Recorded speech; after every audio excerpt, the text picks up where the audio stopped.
Okay, so now that we've set up our node, we want to go to the IP address that was shown on screen after you set up. It would normally be your local IP and what you set it to be in the setup. So for me, it's 192.168.68.201, and then you have to put the port 8006, which is the port number for Proxmox. When you go to open it, you'll get this connection is not private message. That's perfectly normal, and you want to get this really, because if you don't, you know that something is wrong. To get past it, you just have to press advanced and just proceed. You'll then get presented with a login, and it's just root for the username and whatever the password was that you set up in the setup. And then just go ahead and press save the username and login. You'll get this notification when you first sign in. It's perfectly normal, it's fine, and it's just because we're not paying. Just press OK. Now, the first thing that I always do is we want to go to our node.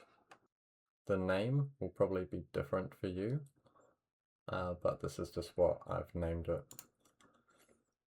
In here, we want to go repositories, and we just go to our, click on our node up here and go down to repositories. And in here we want to disable the enterprise ones, because these are the ones that are paid.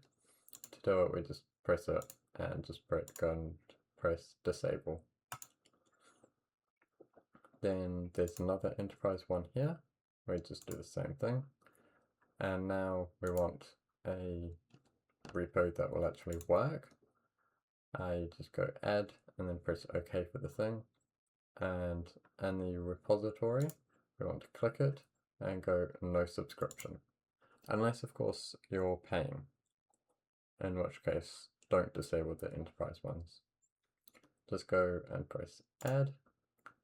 Now we'll come up with a warning, and that's perfectly fine. This is what I've always used, and it's always worked. Next thing we want to do is update. We just go over to updates and just press refresh. OK. And wait for this to finish. And it says task OK, and just press X and upgrade. We want to go press Y, enter there, and just let it go. This will probably take a few minutes. Okay, so now that this is done, we can just press close and leave. The next thing that I like to do is remove this local LVM. These two disks are the same disk actually, they're just different partitions. So this local one is slightly used, and this is where Proxmox is installed. And this is where the backups will go, imports, ISO images, and container templates will go. The local LVM is basically for everything else, like disk images and containers. I have a small boot drive, so I do not want this to be different, and I also have another SSD NVMe drive to put in that will act as this local LVM, so it will have the disk images and containers on it. So I'm going to remove this local LVM. To do this, we go to the data center, and in the storage we click remove and yes. There we go. And then if I go back to this, it's still the same, nothing's changed. And to update this, we want to go to the shell of the node and run a few commands. The first command is this one, and I can paste it in. This is saying remove the data partition, which is the LVM, the local LVM. If we run this, we want to say yes, and now it's successfully removed, but that is still the same as before. We then want to run another command, which is this one, and this is saying resize this local partition to be 100% and leave no unassigned storage available. Now the local is resized, except if we go into this, we can see it's still the same. So now we need to tell Proxmox to update it, and to do this, we want to run another command, which is this one, and this is saying resize the root partition, which is this local partition. We run that, and now it should be 236 gig, which is the entirety of my boot drive. Next thing we want to do is enable IOMMU. To do this, we want to go back to the shell, and we want to run another few commands. The first command will be this one, which is nano, a text editor, into the grub file, and in here, under this line here, with the grub command line Linux default equals quiet, we want to add in this, which is Intel IOMMU on. My system is an Intel system, as you may have seen from my summary before, but if you have an AMD system, we just want to delete Intel and type AMD, and just save and exit that. I'm going to put it back to Intel because I have an Intel system. Now down here we have our controls, and we want to save it, which is write file, which is Control and O. We then want to press enter, and then we can exit by doing Control X. Next thing we want to do is update the grub, which is this command, just update grub, and run that. Now we want to run this command, which is updating the initial RAM file system, I believe, and we want to press enter. This may take a second. There we go, that's all done. And now we want to reboot. Let's press reboot at the top, and yes. Okay, so now that our system has restarted, we just want to run a few commands to ensure that IOMMU is enabled. The first command that we're going to be running is this. This is basically searching for anything related to IOMMU, and it's saying that it's enabled. The next command is this one. This is searching for remapping, and my system is old, so remapping is not supported. So the next step that we want to do is we want to do our storage. To do this, we want to go down to disks, and in here it will show us all of our disks that are inside our system. So these are all of the disks that I have in my system. It will probably be different for you. We can see that this is my boot drive, which is 250 gig, which is representative of what I showed you earlier in the local partition. Then I have two 1 terabyte drives. We then have this drive, which I'm going to use as a flash drive. This will store all of the container files and config files for anything I need. So my two 1 terabyte drives, I do not want to wipe them because they're already in a Z pool, a ZFS pool. but if yours are not, you want to go ahead and press wipe. I'll demonstrate on this one. So we want to select it and press wipe, and yes, it will run, and it's now done. You'll want to wipe all of your drives that you want to put in pools besides your boot drive. You cannot put your boot drive in a pool. To make the pool, we want to go down to ZFS and create. We then want to name it. I'm going to do my flash pool, so I'm going to name it flash. It will show that I have 2 disks here for some reason, but don't want to use this one. I'm just going to use this one drive, which I don't recommend doing. If you can do it, I would recommend doing 2 disks to mirror. We then want to set the RAID level, and for me, since I only have 1 disk that I'm selecting, I want to do just a single disk. But if you have 2 disks, I'd recommend doing a mirror. And then if you have 3+, I would do RAID Z, which is having 1 drive as a parity drive, which means that 1 drive can fail without losing your data. And then you have higher levels of RAID.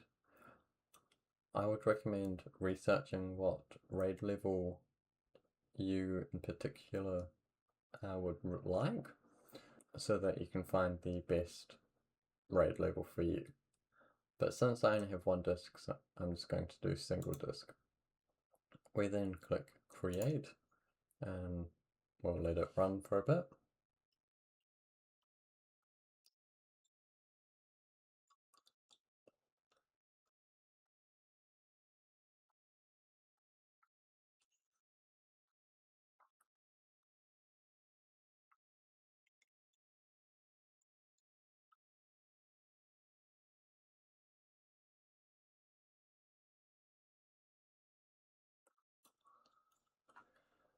Now you can see that I have another storage up here, and we can now see that I have 495 gigabytes available for use.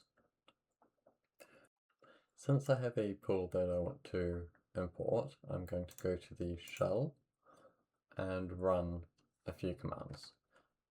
This is only applicable if you already have a pool available for use. If you don't know what I'm talking about, don't worry, just skip ahead to the next part. So for those of you who are still listening, we want to do zpool import and the name of the pool. In my case, I've named it data. We then want to press enter, and it looks like it's now finished.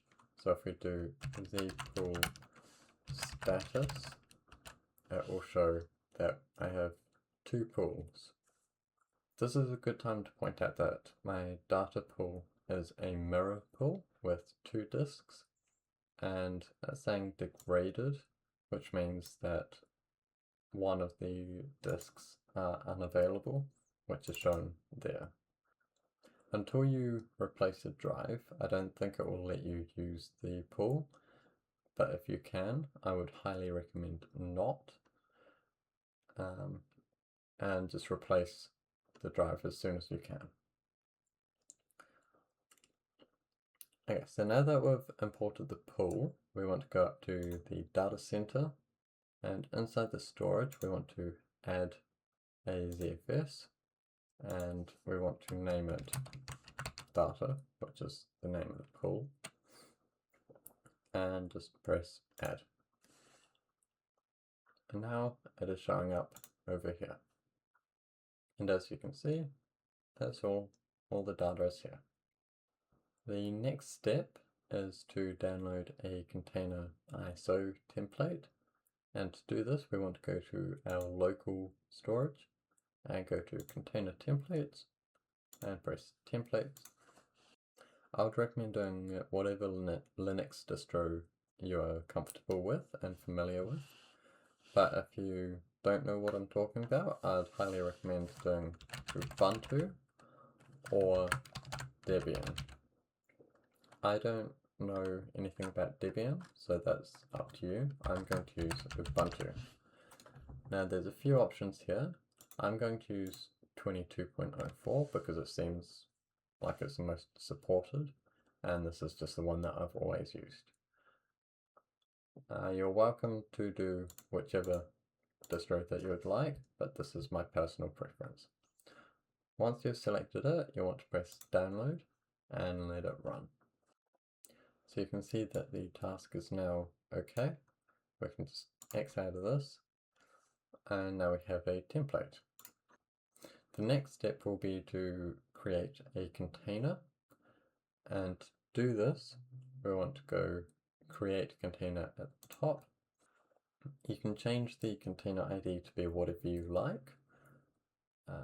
The default is 100, but I would recommend linking the container ID to be whatever you put for the IP address, just for organization's sake. For me, I'm going to do 240, and we're just going to name it whatever you like. For my case, since this is going to be deleted afterwards, I'm just going to do test. Now we want to assign a password. This password can be whatever you like, just make sure that you remember it. We then want to go next, and we want to select the storage pool. For me, it's local. And then inside this, we can see that our template is downloaded. Once you select it, you can press next, and this is how much storage you want your container to have. I don't want it using the data one, I want it using the flash one, because this is my NVMe. We then want to assign the storage, how much storage it is. For this demonstration, I'm going to do 64 gigabytes, and you can add as many as you would like. Then go next and assign however many cores you want. I'm just going to do 2. And for the memory, do whatever you like. I'm going to do about 4 gig. And for the swap, we can just do about a gig. Now we want to assign an IP address. For me, this is going to be 192.168.68.240, which is what I set the container ID to be.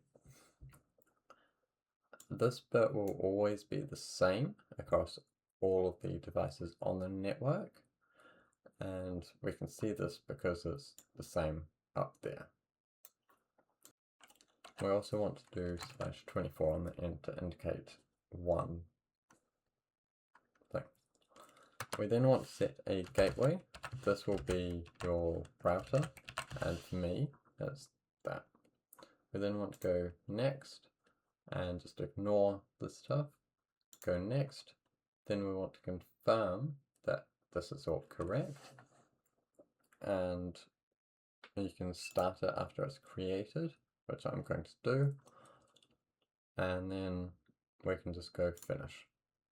It will then go and start the container, and it's saying task okay, so we can close that, and now it's up and running. In here we can see all these stats, like the uptime, the usage and stuff, all through here. We can then see the resources, where you can add different things and edit stuff, the options. In here, you probably don't want to change anything unless you want it to start at boot, which I'm going to set as yes. I wouldn't worry about any of the other stuff at all, unless you want to find out, in which case I'd just Google it or find another YouTube video. So in the console, we can sign in with our root account using the password that we set up during the setup of the container. And we're in. So the first thing that I always do is do apt update. That will go ahead and update the archives. We can then do apt upgrade -y. This is upgrading the packages that it just found. Okay, it's all done. So now that it's all done, we want to install sudo. To do this, we want to do apt install sudo. We'll then go and find it, and it's already installed, so that's perfect. So this is the end of this episode. I hope you learnt a lot, and I hope to continue this series by continuing to set up my home lab, and I hope to see you in the next one. Thanks, and goodbye.